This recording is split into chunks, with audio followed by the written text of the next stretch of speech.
Chers amis, vous avez vu comme elle est belle, cette crèche de notre paroisse. Magnifique, hein? Ah ça, les personnes qui s'occupent de décorer nos lieux de culte font un travail remarquable chaque année. Qu'elles en soient remerciées. Mais je peux dire cela de chacune et chacun de vous. Je suis certain que chez vous, c'est tout aussi magnifiquement décoré pour le temps de l'Avent, pour le temps de Noël. Il y a des crèches tout à fait incroyables. Et puis, il suffit de regarder nos rues. Nos rues sont magnifiquement décorées à cette période de l'année. Nos communes font un travail remarquable. Elles aussi, ça clignote de partout. Il y a des petites lumières dans tous les sens. Ça sent Noël, n'est-ce pas? Pourtant, voyez-vous, en décorant nos maisons, en prenant soin de nos crèches, en prenant soin de nos rues, de nos avenues au moment de Noël, et c'est très juste de le faire, en dépensant pour cela un peu d'argent pour le plus grand bonheur des fabricants de guirlandes lumineuses, eh bien en faisant tout cela, on tombe chaque année dans le même piège. Ce piège dans lequel est tombé le roi David, jadis, et qui nous était relaté dans la première lecture, il y a quelques instants. Si vous lisez ce deuxième livre de Samuel, dont nous avons eu un extrait, si vous le lisez dans vos Bibles, en allant un tout petit peu plus loin que l'extrait qu'on a entendu ce matin, c'est même assez comique, au-delà du passage que nous avions aujourd'hui. C'est assez comique parce que le roi David, vous l'avez entendu, se construit un palais. Bon, chacun ses droits, bien sûr, et pour un roi, c'est assez légitime, finalement, de vivre dans un palais. Encore que le pape François, vous le savez, ne vit précisément pas dans le palais apostolique au Vatican. Il a gardé son petit appartement tout simple à la maison Sainte-Marthe, 2 pièces. Mais enfin, à l'époque des rois, c'était assez légitime pour un roi de se construire un palais. Et il s'agit d'un palais assez exceptionnel. On nous le décrit de long en large dans ce livre de Samuel. Et ce n'est qu'une fois ce palais construit que David se souvient tout à coup que l'arche d'alliance, c'est-à-dire Dieu lui-même, habite toujours dehors, devant chez lui, sous la tente. Et qu'il fallait peut-être penser à lui faire à lui aussi une demeure digne. Fallait peut-être même y penser d'abord, en fait. Non, lui, il s'est construit un palais pour lui, et puis Dieu, on verra plus tard, quoi. Alors ce n'est pas ce que vous avez fait chez vous, puisque vous avez construit une crèche, vous avez pensé à Dieu, et c'est bien, c'est très bien, je vous félicite. Mais ce matin, nous sommes invités à aller un tout petit peu plus loin, parce que Dieu répond à David par l'intermédiaire d'un prophète, comme toujours, le prophète Nathan. Et il fait dire à David, « Est-ce que c'est vraiment toi qui vas me construire une maison ?» Non, le Seigneur te bâtira lui-même une maison, dit Dieu à David. Vous l'avez entendu. Qu'est-ce que ça signifie ? Il fait cette promesse incroyable à David, il lui dit « C'est moi qui t'ai choisi, je vais rendre ton peuple inoubliable, ton nom sera connu dans les éternités, ta descendance sera innombrable, et c'est moi qui vais te construire une maison. » C'est une formidable ironie. David vient de se bâtir un palais exceptionnel, et le Seigneur dit « C'est moi qui vais te le construire. » Parce que la maison, ça peut être beaucoup de choses.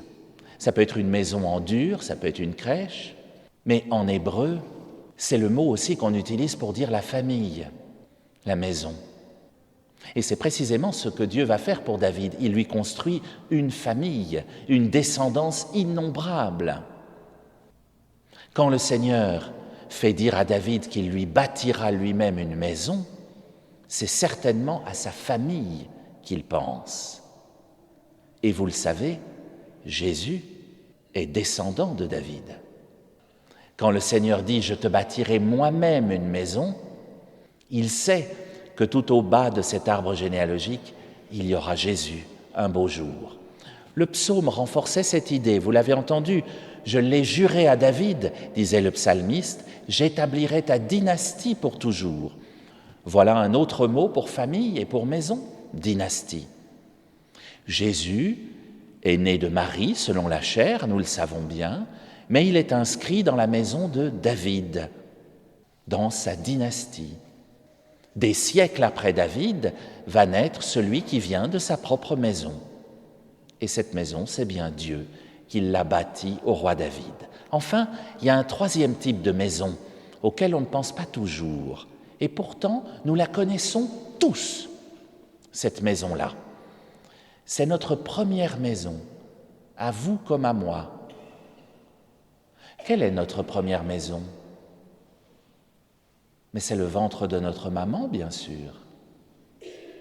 Nous l'avons tous en commun, cette maison. Notre toute première maison, c'était le ventre d'une femme. Évidemment, le roi David n'avait pas du tout pensé à cela lorsqu'il construisait son palais. Une descendance éternelle, il pouvait même se demander comment ce serait possible. Et c'est précisément la question que pose Marie à l'ange. Comment cela va-t-il se faire ? Ce qui pour David était un mystère impossible à comprendre, ce qui avait été repris dans les psaumes, annoncé depuis des siècles, ce mystère dont nous parlait Paul aussi dans la deuxième lecture, ce mystère dont nous ne devons jamais être blasés, ce mystère de Noël, Dieu qui se fait l'un de nous, ce mystère qui est maintenant révélé, disait Paul, c'est évidemment cette maison que Dieu a bâtie pour son Fils, le ventre d'une maman. Vous pouvez chercher dans toutes les autres religions, ça n'existe pas. C'est unique dans l'histoire des religions. Dieu se fait l'un de nous jusqu'à commencer par habiter le ventre d'une maman. Alors je me dis, c'est bien d'avoir décoré nos maisons, c'est bien d'avoir fait des crèches, c'est bien d'avoir décoré nos rues, c'est beau tout cela. Et si nous décorions nos mamans au moment de Noël, qu'est-ce que ça donnerait ? Parce que c'est notre première maison. Si elle est encore en vie, voilà une bonne occasion de la couvrir de lumière, de lui offrir des fleurs, de prendre soin d'elle pour honorer notre première maison. Et puis si nous ne l'avons plus auprès de nous, eh bien ce serait une sacrée bonne idée d'aller mettre un peu de lumière sur sa tombe. Il n'y a pas qu'à la Toussaint qu'on visite les cimetières. Et Noël, même si ça nous paraît peut-être saugrenu, c'est précisément le bon moment d'aller honorer notre maman. D'autant plus que, vous le savez, c'est un commandement, ce n'est pas une suggestion. Honore ton père et ta mère. Alors pensons aussi à nos mamans, à notre première maison sur cette terre, en ce temps de Noël qui arrive. Et puis enfin, je me dis qu'on peut aussi mettre des guirlandes dans nos cœurs, parce que ça ne ferait pas de mal d'y mettre aussi de petites lumières, parce que la crèche des crèches, finalement, elle est là. C'est là que Jésus va venir ce soir, avant de venir habiter dans nos crèches en dur, bien décorées. C'est d'abord dans nos cœurs qu'il cherche asile, qu'il frappe, à nous de lui faire une place et donc de la décorer juste avant qu'il n'arrive.